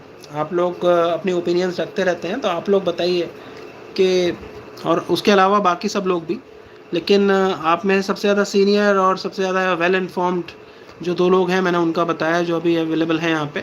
तो आप लोग बताएं कि आप अगर होते तो आप कैसे गाज़ा के वॉर को रुकवाते। मैंने तो बता दिया, मैं तो एक ही स्थिति में रुकवा सकता था गाज़ा के वॉर को, अगर मैं यूएसए का प्रेसिडेंट होता तो। कोई भी नहीं रोक सकता वरना वॉर को, गाज़ा वाले को। और वो क्यों राज़ी होगा हमास, उसका मैं वही तो मैं कह रहा हूँ कि हमास क्यों राज़ी होगा अपने वेपन्स छोड़ने को। और यही नहीं, अभी और सुनिए कि उनसे उनके वेपन्स रुको, हाँ, कह रहे हैं कि डिसआर्म हो जाओ आप, तो आपको एमनेस्टी दे देंगे, माफ़ी मिल जाएगी मतलब आपको, ठीक है। उनसे ये भी कहा है कि अब जब गाज़ा को भी इजराइल वापस कर देगा, गाज़ा का जो कब्जा लिया हिस्सा वो भी वापस कर देगा, तो इस गाज़ा को गवर्न कौन करेगा? तो उसमें ये कहा है, इजराइल ने ही रखवाई होगी ये, कि जो ये गाज़ा हमास है, it will henceforth have nothing to do with the politics of Gaza। Gaza का जो पॉलिटिकल एक सिस्टम है उससे कोई इत्तेफाक नहीं रखेगा हमास, उसको बिल्कुल उससे कोई मतलब ही नहीं रखेगा, ना वो अपने हाथ में आर्म्स रखेगा, आर्म्स छोड़ देगा, और वहाँ की राजनीति, वहाँ की पॉलिटिक्स भी छोड़ देगा। 2007 में जो चुनाव हुए थे, चाहे वो कैसे भी जीता वो हमास था। उसमें पैलेस्टीनियन नेशनल अथॉरिटी जो कि वेस्ट बैंक में मोहम्मद अब्बास जो हैं, जो कि वेपन्स के थ्रू नहीं, प्रेयर एंड पटिशन के थ्रू, पॉलिटिकल मींस के थ्रू, सिविलाइज्ड मींस के थ्रू पैलेस्टाइन की लड़ाई लड़ रहे हैं। पहले यासिर अराफात थे, उसके बाद महमूद अब्बास आए। तो 1988 में जो ये हमास जब से आया है, तो हमास अब तक ये लड़ाई लड़ता रहा है, और इतनी ज़्यादा उसने एग्रेशन के साथ लड़ाई लड़ी पैलेस्टाइनियन कॉज के लिए, कि एक तो पहले Palestinian National Authority, Palestine Liberation Organization PLO जो थी, यासिर अराफात इसे स्पीयर हेड कर रहे थे। फिर उसके बाद यासिर अराफात जब अर्ली 2000s में, 2006 के आसपास, आई एम नॉट वेरी श्योर, लेकिन अर्ली 2000 में जब उनकी डेथ हो गई, तो उसके बाद महमूद अब्बास तब से इसके प्रेसिडेंट हैं पैलेस्टीनियन नेशनल अथॉरिटी के। तो ये तो पीसफुल तरीके से करती है। इसने अभी यूनाइटेड नेशन में जाके वहाँ पे इन्होंने भाषण भी दिया था, महमूद अब्बास ने, राइट, एड्रेस किया था। और यहाँ पे पैलेस्टाइन को उनकी अध्यक्षता में ये भी बातें चल रही हैं कि उनको मेंबर भी बनाया जाएगा ब्रिक्स का, ये भी है, ठीक है।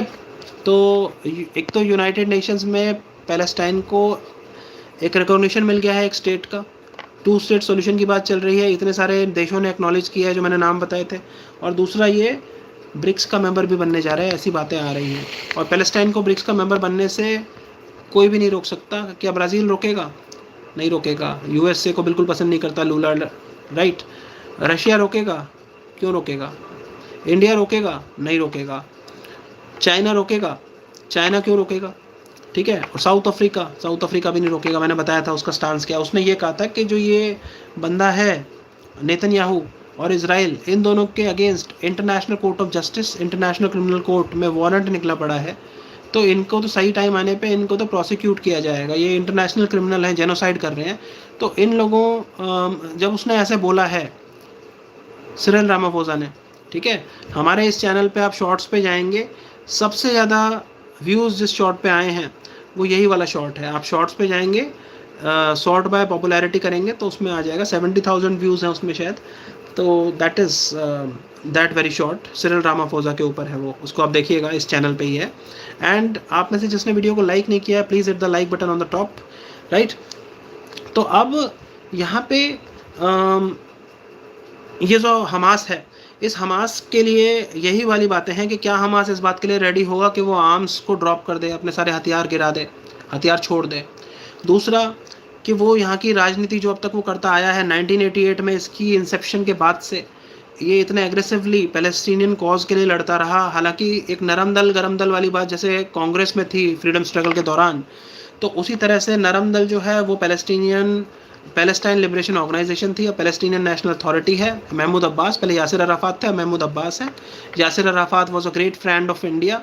वो व्यक्ति हैं जो इंदिरा गांधी जी को अपनी सिस्टर मानते थे, और जब इंदिरा गांधी जी की असैसिनेशन हुई थी तो वो यहाँ पे इंडिया भी आए थे और वो रो रहे थे, मीडिया कवरेज में दिखाया गया था। तो that was the person Yasser Arafat, right.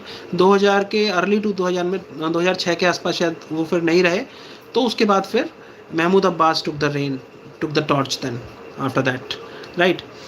तो अब क्या वो इसके लिए राज़ी होगा कि वो एक ये सुसाइडल होगा ना इसको एक्सेप्ट करना। तो इसीलिए यहाँ पे हमास ने ये कहा है कि we welcome president Donald J Trump's move of his this step that he has taken, the effort that he is making towards a chance at peace in Gaza, जो वो कर रहे हैं उसके लिए हम उनके आभारी हैं। We welcome this move by president Donald J Trump.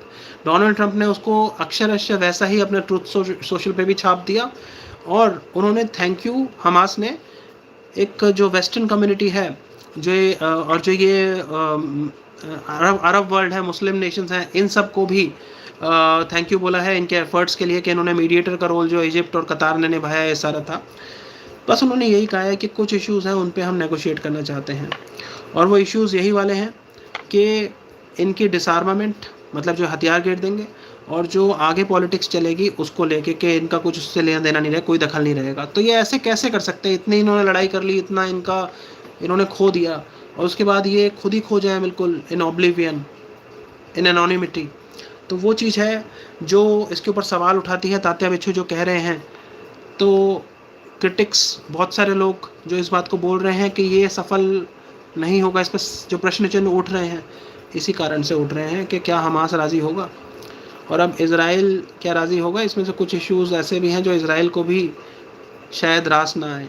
एक तरफ इज़राइल अभी कुछ हफ्तों पहले, चंद दिनों पहले ये कहता हुआ दिख रहा था हमें कि पैलेस्टाइन को एक स्टेट के रूप में एग्जिस्ट करने का कोई राइट ही नहीं है। चिंतन, बहुत अच्छा लगा चिंतन भाई आप आ गए, मैं याद ही कर रहा था। शुभ संध्या, आपको भी शुभ संध्या, और वीडियो को लाइक कर दीजिए। आप आ ही गए हो तो सबसे पहले आप वीडियो को लाइक करो। और बहुत अच्छा लगा आपको यहाँ पे देख के। आपकी हेल्थ कैसी है, तबीयत कैसी है आपकी, आप ये बताएं। रवि, इसका मतलब क्या होता है ये पूछ रहे हैं मनीष, समझ में आई। ओके, रविकांत जी कुछ कह रहे हैं बार बार ऊपर की तरफ इशारा करके। सर यूएसए एक बिग बबल पर बैठा है, debt to GDP ratio check कीजिए, अगर डीपोलराइजेशन हुआ फिर वो बबल फटेगा, then globe recession, just think about that situation. हाँ जी, आप अगर जियो इकोनॉमिक्स की बात करें, थैंक यू चिंतन भाई फॉर लाइकिंग द वीडियो। और बाकी आप अपना जो ये इमोजीज़ हैं, हार्ट, गुलदस्ता, स्माइली, 100 आउट ऑफ 100, इसको रिपीटेडली आप सब लोग बार बार क्लिक करें ताकि वीडियो को बूस्ट मिले, ज़्यादा लोगों तक ये पहुँचे, राइट। ये आप कर सकते हैं। और ऊपर जो आपने लाइक किया है दैट इज़ देयर, वो आपको एक ही बार करना है, ये आप साइड वाला बार बार कर सकते हैं। तो आप होते तो हाँ, तो अब अभिवादन कर रहे हैं चिंतन भाई का Ravikant ji. Sir where was the US then, आप कब की बात कर रहे हैं? हमास राजी होगा तो भी किसी को बिलीव नहीं होगा। नहीं, हमास के पास ऑप्शन ही क्या बचा है, या तो हमास मरेगा, पूरी तरह ख़त्म होगा, और या फिर उसको एमनेस्टी मिल जाए, उसे दया क्षमा मिल जाए उसे। और एमनेस्टी यही है कि उसको इस तरह से हो कि भाई उसको एग्जीक्यूट नहीं किया जाएगा उन लोगों को पकड़ के, राइट। तो उन्हें माफ़ी मिल जाए एक तरह से, दया माफ़ी मिल जाए, जो भी कहते हैं वो टर्म मेरे को भी याद नहीं है, एमनेस्टी को हिंदी में जो भी कहते हैं। आप में से किसी को पता है तो बता दें। तात्या बिच्छू आपको पता होगा, रविकांत जी आपको पता होगा, चिंतन भाई आपको पता होगा, आप लोग बताएं। MNS गेमिंग ने बहुत अच्छे अच्छे कार्टून्स लगाए हैं यहाँ पे। और सर आपके चेहरे पर थोड़ा सा डर या घबराहट सा महसूस हो रहा है, क्या बात है, खुलकर बता। मेरे को डर ना अंदर का लग रहा है, अंदर क्या होगा ठीक है, मैं बहुत लेट हो गया हूँ, ये है और कोई बात नहीं है, बाकी तो कुछ भी नहीं है। US was in the United states only, right, ऐसा कुछ नहीं है रविकांत जी, ऐसा कुछ भी नहीं है। I am just now like planning to conclude this session. तो हमारा यही था कि जैसे यहाँ पे ये चीज़ है जो इस पर प्रश्न चिन्ह लग रहे हैं कि जो 20 पॉइंट प्लान है ये सक्सेसफुल होगा या नहीं। आप ठीक हैं चिंतन भाई, ठीक है, अब शनिवार को भी लाइव आते हैं आप। नहीं चिंतन भाई, ऐसा है बेसिकली कल का सेशन हो नहीं पाया था, मेरी क्लाइंट के साथ इम्पोर्टेंट मीटिंग चल रही थी, वो लंबी खिंच गई, बैक टू बैक कॉल्स थी मेरी, एक पहले वीडियो कॉन्फ्रेंस हो रही थी, फिर उसके बाद एक फ़ोन आ गया, काफ़ी देर तक केस डिस्कस कर रहे थे, तो मैं तैयार नहीं कर पाया टॉपिक को, और उसके बाद फिर बात भी हमारी लंबे समय तक होती रही, तो मैंने जस्ट बीच में ब्रेक लेके ये सोचा कि ठीक है फिर फ्राइडे के सेशन को सैटरडे रखेंगे। और अब मैं यही सोच रहा हूँ कि हमारा जो सेशन है इसको हम सैटरडे ही रखें, क्योंकि मंडे टू फ्राइडे मैं बिज़ी रहता हूँ कोर्ट के काम में, तो फिर सैटरडे, क्योंकि सैटरडे संडे मैं अपने आप को फ्री रखता हूँ, तो आई थिंक रेगुलरली हम सैटरडे ही रखें। वैसे जुम्मे की रात फ्राइडे को अच्छा रहता है, क्योंकि बहुत सारे मुस्लिम भाई भी आते हैं यहाँ पे, तो उस दिन थोड़ा सा मज़ा आता है, सलमान खान का वो गाना भी है, और it's in confirmative with that कि हम फ्राइडे को, उनके जुम्मे की शाम होती है, रात होती है, और हमारी यहाँ पे एक बैठक लगती है, सारे लोग हम यहाँ पे मिलते हैं लाइक माइंडेड जियो पॉलिटिक्स को डिस्कस करने के लिए, और ज़्यादातर हमारे डिस्कशंस जो होते हैं उसमें इस्लामिक वर्ल्ड के साथ बहुत हमारा लेना देना रहता है। इंडिया पाकिस्तान सबका फेवरेट टॉपिक है। रविकांत जी हैं, सुबह भी मेरे से कह रहे थे कि मैं पीओके के ऊपर बात करूं, या फिर अभी भी देख लें आप, हम मुस्लिम वर्ल्ड की बात कर रहे हैं, गाज़ा की बात कर रहे हैं, और इसमें सारे मुस्लिम वर्ड्स के साथ ही है जो सारा चल रहा है, तो उस पर्सपेक्टिव से फ्राइडे एक स्पेशल डे हो जाता है। लेकिन सैटरडे भी ठीक है, आप लोगों की क्या राय है, आप यहाँ पे सारे लोग बताएं, या फिर मैं एक पोल रख लूँगा, I think that would be good, आप यहाँ पे भी बताएं, और मैं एक पोस्ट भी रखूँगा, आपसे आपकी राय मांगूंगा कि फ्राइडे को करना चाहिए कि सैटरडे को करना चाहिए, आप लोग उस पर जवाब ज़रूर दीजिएगा।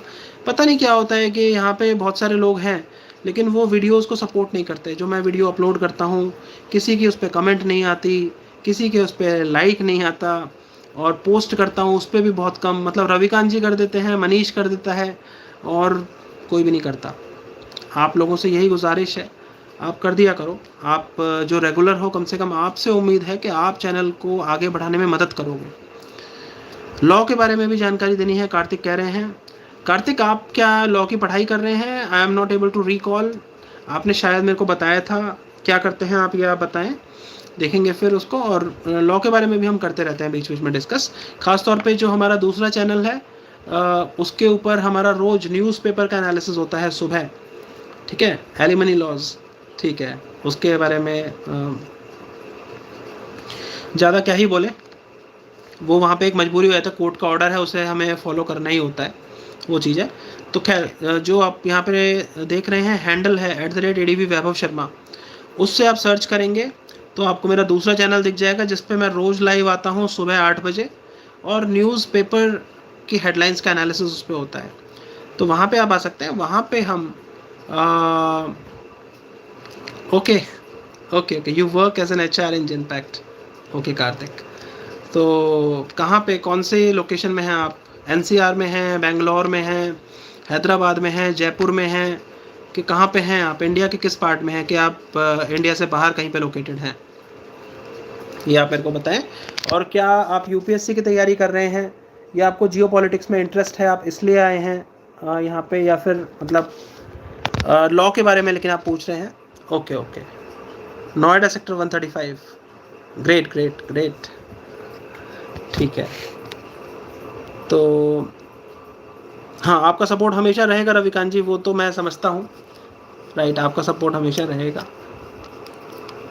आप हर वीडियो को करते ही हैं सपोर्ट। लेकिन बाकी सबसे भी मेरी रिक्वेस्ट है कि आप चैनल पे हमारी जो पोस्ट आती है, मैं पोस्ट डालूंगा, आप बताइएगा फिर कि हमारा जो वीकली सेशन है जियो पॉलिटिक्स का, ये हम फ्राइडे को ही अपना जारी रखें या सैटरडे को उसे शिफ्ट कर दें, कौन सा दिन सही रहेगा, क्योंकि वर्क लाइफ बैलेंस भी एक बनाना होता है। This is not my work, this is my passion. मुझे अच्छा लगता है जियो पॉलिटिक्स की बात करना, मुझे अच्छा लगता है उससे भी ज़्यादा UPSC एस्पिरेंट्स से बात करना और उनकी हेल्प करना, and that is the motive behind having this channel. उसी सोच के साथ, मतलब मैं यूपीएससी की तैयारी थोड़ी कर रहा हूँ, मैं तो कर रहा था और फेल हो गया उसमें, आईपीएस नहीं बन पाया। तो सुनने को आज भी कभी कभार मिल जाता है, पापा जब थोड़ा फ्रस्ट्रेट होते हैं मेरे से बोल देते हैं, तो वो सुनने को मिल जाता है। लेकिन वो जो एक मोमेंटम बना हुआ है यूपीएससी की पढ़ाई का, जियो पॉलिटिक्स, इंटरनेशनल रिलेशंस का, कॉन्स्टिट्यूशन का, तो वो जाता ही नहीं है मुझ में से। तो उसके कारण बस ये लगता है कि उसको आप लोगों से भी यहाँ डिस्कस करूँ। पहले वीडियोस की फॉर्म में शुरू किया था, लेकिन फिर अब जब वकालत में ज़्यादा समय देने लग गया तो उस कारण से ये वाला एक तरीका मेरे को लगा। मेरे जो गुरु हैं डॉक्टर भारंग हैं, मैंने आपको बताया है, रविकांत जी आप जानते हैं, आप मेरे को बोलते भी हैं डॉक्टर साहब के साथ किसी दिन लाइव करूं, तो वो पॉलिटिक्स के बहुत अच्छे जानकार हैं। हरियाणा की राजनीति, राष्ट्रीय स्तर की राजनीति, उस सब को लेके अब मुझे लगता है कि बिहार को लेके एक मैं सेशन लेके आऊँगा। पूरब और पश्चिम जो हमारा चैनल है उस पर पॉलिटिक्स का एक सेशन रखेंगे, लाइव सेशन, और डॉक्टर साहब को लाऊंगा। डॉक्टर साहब ये भी कह रहे थे कि हम वीकली सेशन एक अपना लाइव उसका रखें, वीकली सेशन रखें, देखते हैं वो सारा करेंगे। तो वहाँ पे मैं डॉक्टर साहब को लाऊंगा। तो उन्होंने ही मेरे को मोटिवेट करा था कि इस तरह से चैनल स्टार्ट करें, और 3 साल पहले फिर ये चैनल स्टार्ट हुआ था। और 4 महीने पहले वो जो दूसरा चैनल है जिसका आप यहाँ पे देख रहे हैं, कार्तिक आप मेरे से पूछ रहे हैं, तो दैट इज़ @ADV वैभव शर्मा, ऐसे करके आप सर्च करेंगे तो आपको मेरा वो वाला चैनल जिस पर मैं रोज़ आता हूँ वो मिल जाएगा। और लॉ के ऊपर हम उस पर डिस्कशन करते हैं, क्योंकि इंडियन एक्सप्रेस की न्यूज़ का एनालिसिस होता है उस पर रोज़ सुबह 8 बजे, और वहाँ पे लॉ की बहुत सारी न्यूज़ आती हैं of legal importance, legal precedents which can be utilised in our legal practice before the court, and constitutional importance और प्रोसीजर्स को बेहतर समझने के लिए भी हमें बहुत कुछ सीखने को मिलता है एज अ लॉयर मुझे। और यूपीएससी एस्पिरेंट्स के पर्सपेक्टिव से जो इंपॉर्टेंट होता है वो मैं वहाँ पे बताता ही हूँ। तो ये सारा गाज़ा पीस प्लान को लेके है। और यहाँ पे एक चीज़ है कि इजराइल इसके लिए राज़ी होगा या नहीं, ऐसे भी कुछ पॉइंट्स हैं यहाँ पे, क्योंकि कहाँ कौन से पॉइंट्स को गाज़ा हमास नहीं मानेगा वो मैंने आपको बताया कि भाई वो हथियार छोड़ दे, हथियार छोड़ने के बाद फिर वो वहाँ से ये नहीं कह रहे कि चले जाओ, लेकिन पीसफुल को एग्जिस्टेंस के लिए रेडी होगा तो बदले में एमनेस्टी मिल जाएगी, उन्हें माफ़ी मिल जाएगी, राइट। और दूसरा ये है कि वहाँ की पॉलिटिक्स से कोई लेना देना नहीं है भाई, अपने खून से सींचा है उन्होंने पैलेस्टाइन की कॉज को, पैलेस्टाइन की नेशनहुड के लिए, स्टेटहुड के लिए। उन्होंने पैलेस्टाइन लिबरेशन ऑर्गेनाइजेशन जो यासिर अराफात के अंडर चलती थी, उसके बाद पैलेस्टीनियन नेशनल अथॉरिटी जो अभी महमूद अब्बास के अंडर चल रही है, उस तक को आउटशाइन कर दिया, आउट मनूवर कर दिया उसको। तो वो हमास क्या राज़ी हो जाएगा कि वो अब कोई लेना देना ही नहीं रखेगा गाज़ा की पॉलिटिक्स, हमास की पॉलिटिक्स, पैलेस्टाइन की पॉलिटिक्स से? ये चीज़ है, बहुत बड़ा यक्ष प्रश्न है ये। और इज़राइल की जहाँ तक बात है वो ये है कि इज़राइल ने अभी अपना ये कहा था कि गाज़ा और वेस्ट बैंक को वो कब्जा लेगा। अब यहाँ पे डोनाल्ड ट्रंप ने ये कह दिया है कि कतार के ऊपर हमला नहीं करेगा इज़राइल, और इज़राइल ने बोल भी दिया है। और दूसरा, अब हम डोनाल्ड ट्रंप ने हमास की हामी के बाद ये बोल दिया है कि अब आप गाज़ा के ऊपर हमला नहीं करोगे। डोनाल्ड ट्रंप ने इज़राइल को बोल दिया कि अब आप गाज़ा के ऊपर हमला नहीं करोगे। इज़राइल गाज़ा के ऊपर हो सकता है हमला फिर ना करे, ऐसी खबरें आ रही हैं कि उसने ट्रंप के बोलने के बाद भी हमला किया है। हमास अभी हमले नहीं करेगा क्योंकि हमास ने एक तरह से हाँ कह दिया है, उसको ये पता है संडे के बाद all hell will break loose, all hell will break out over Gaza, ऐसा यूएसए की तरफ से ट्रंप ने कहा है, अगर उसने नहीं स्वीकार किया पीस प्रपोजल को। तो यहाँ पे यही वाली बात है कि इज़राइल क्या इस बात के लिए राज़ी होगा कि जितनी टेरिटरी उसने कब्जा ली है गाज़ा की, दिन प्रतिदिन वो टेरिटरी को कब्जाया जा रहा है, तो वो जो टेरिटरी उसने कब्जा ली है उस टेरिटरी को जब वापस करने की बात आएगी, क्योंकि यहाँ पे यही है कि पॉलिटिक्स 2007 में जो चुनाव हुए थे गाज़ा में, उस चुनाव को कौन जीता था? उस चुनाव को जीता था हमास ने।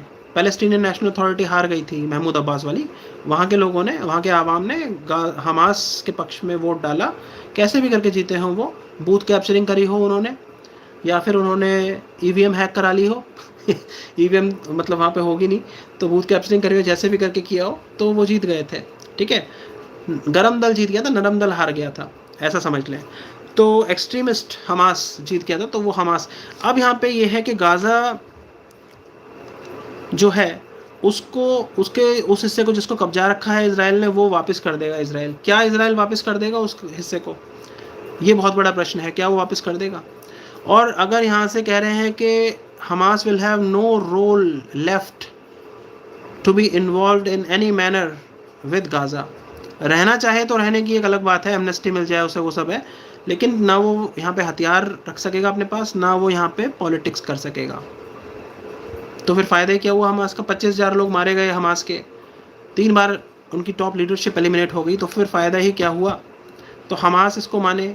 ये इज़राइल का ये है कि क्या इज़राइल वापस कर देगा गाज़ा का हिस्सा? करना पड़ेगा, डोनाल्ड ट्रंप ने कहा है करना पड़ेगा। फिर उसके बाद कैसे कैसे करेगा? फिर उसकी जो फोर्सेस हैं, उसकी जो फोर्सेस वहाँ पे आ गई हैं, अब वहाँ पे ये बन रहा है कि इज़राइल वहाँ पे फोर्सेस को रखेगा और यहाँ पे पॉलिटिक्स जो है यहाँ की, वो हमास उसमें इन्वॉल्व नहीं रहेगा। तो कौन करेगा? एक इंटरनेशनल अथॉरिटी बनेगी और यहाँ पे टेक्नोक्रेट्स होंगे पैलेस्टाइन के ही लोकल लोग होंगे, पैलेस्टाइन के टेक्नोक्रेट्स होंगे, वो सिस्टम को रन करेंगे। तो पॉलिटिक्स उसकी उस हिसाब से चलेगी गाज़ा की, ये कहा जा रहा है।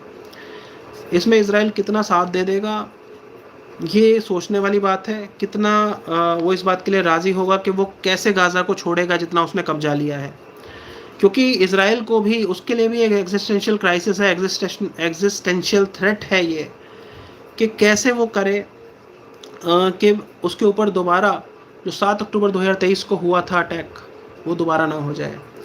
तो यही सब बातें हैं और इन्हीं सब बातों को लेके ये कयास लगाए जा रहे हैं कि क्या ये सक्सेसफुल हो पाएगा, क्या नहीं हो पाएगा। और यहाँ पे ये भी है कि पाकिस्तान के जो क्लर्जी हैं वो हमास के सपोर्ट में है, टर्की जो है वो हमास का बहुत बड़ा सपोर्टर है। तो पाकिस्तान के क्लर्जी और टर्की, ख़ास तौर पे ये 2 कंट्री, ये हमास के बहुत बड़े सपोर्टर हैं। तो क्या ये इसको सपोर्ट करेंगे? यहाँ पे ये भी एक क्वेश्चन आ रहा है, क्योंकि पाकिस्तान से हमें 2 तरह के वॉइसेस देखने को मिल रहे हैं। हमास के विद इन हमास भी हमें यही है कि उनके बीच में ये लग रहा है, कुछ लोग अब ये सोच रहे हैं कि हम जीत ही नहीं सकते तो कम से कम जिंदा तो रह लें, तो वो चीज़ है। लेकिन कुछ है कि नहीं, हम लड़ेंगे मरते दम तक। तो हमास में भी इस तरह के अंतर्द्वंद चल रहे हैं, इंटरनल कन्फ्लिक्ट चल रहा है।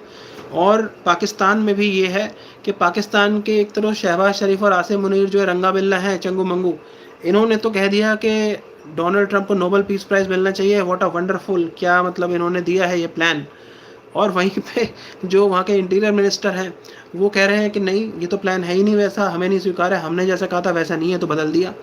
तो इस तरह की बातें चल रही हैं। क्यों? क्योंकि पाकिस्तान के जो क्लर्जी हैं, यानी कि मौलाना वगैरह वहाँ के हैं, मौलाना मसूद अजहर जिस टाइप के, वो सारे लोग हैं। मौलाना मसूद अजहर तो आतंकी है ना, जैश ए मोहम्मद का, ठीक है। तो ये जैश ए मोहम्मद, लश्कर तैयबा, इनसे ही जुड़े हुए हैं ये। तो वहाँ पे वो इंडोक्ट्रिनेशन करता है आतंकियों की। तो उसने, वो लोग जो वहाँ के आतंकियों को तैयार करते हैं, POK में करते हैं, पाकिस्तान में करते हैं, तो वो लोग हमास को भी सपोर्ट करते हैं।